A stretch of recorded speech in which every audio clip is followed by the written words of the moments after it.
Want to share some things So with I me? chose to go long What on would make you feel IWM, so old? right? No, I was Here's going why today. I did not go long on SPY and I want to get my QQQ, stuff but together instead I tomorrow. chose to go long on IWM because we I broke said, support on SPY. I still We have were mine. trading below the 200-day moving average. You could have seen a move up and a rejection, which we're currently seeing on both of these. So I didn't like that much. What I like about, we're looking at the 15 minutes chart. What I liked about IWM instead for a long position is that it was holding support. We wicked below support, but just in case the 200-day moving average in the 15 minutes was below it. So you had some support below it. Whereas on SPY and QQQ, the price was below the 200-day moving average. So that is something that's telling me on the terms of risk reward and a better setup, IWM was the one I want to get into.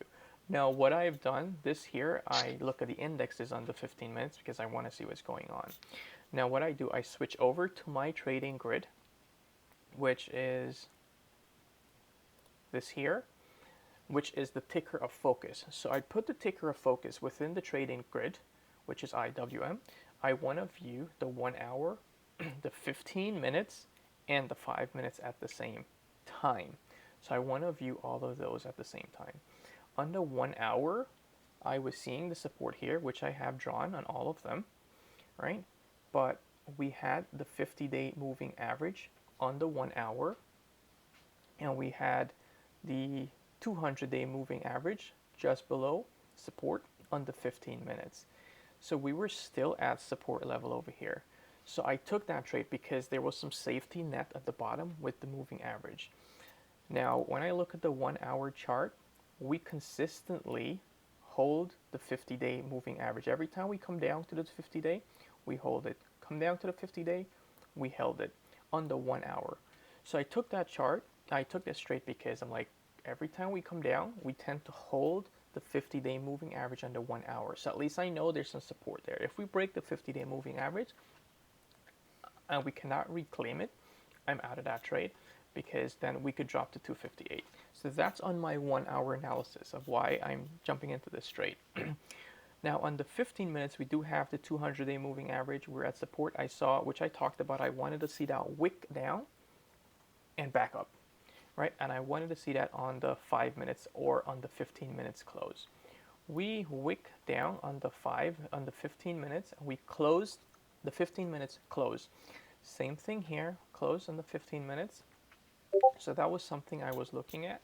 So once I see on 5 minutes as well that we wicked down and we had a close, then we had our second close. I'm like, okay, risk to reward is worth it on this specific trade over here.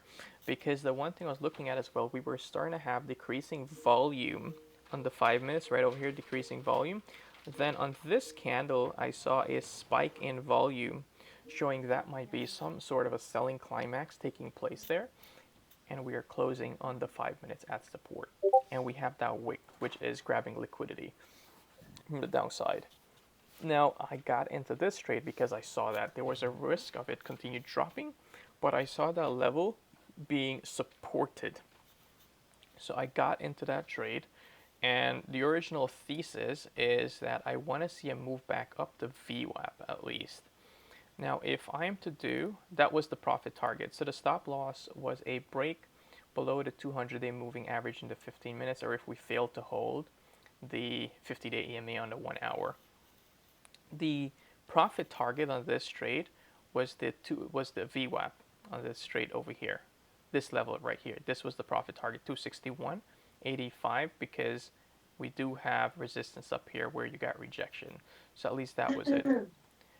If you're to make things a bit more complicated, you can take your fib retracement tool from here all the way at the bottom here, and right over here you're between the 50 and the retracement I'm talking about, which is your 0.5% retracement or your 0.618 retracement, which is where you tend to see some rejection. So at least I got out of that trade. Um, so that was my key thesis on why I take the trade and why I set take profit at this area. It's important to set take profit. because you never know where that trade is going to go. You never know where it's going to go. So it's always important to have a take profit and just follow the plan, take your profit. This trade could continue to move and you cry about it, that, hey, look, I wish I held.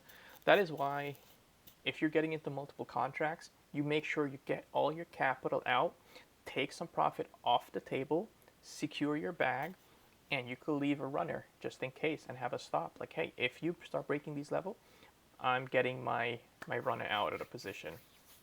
And that's how you become consistently good at trading. Have your rules, take the trade, have your risk management, have a trading plan, and follow it. Hopefully that makes sense. And that was our entire trading thesis on choosing to trade IWM to the upside. And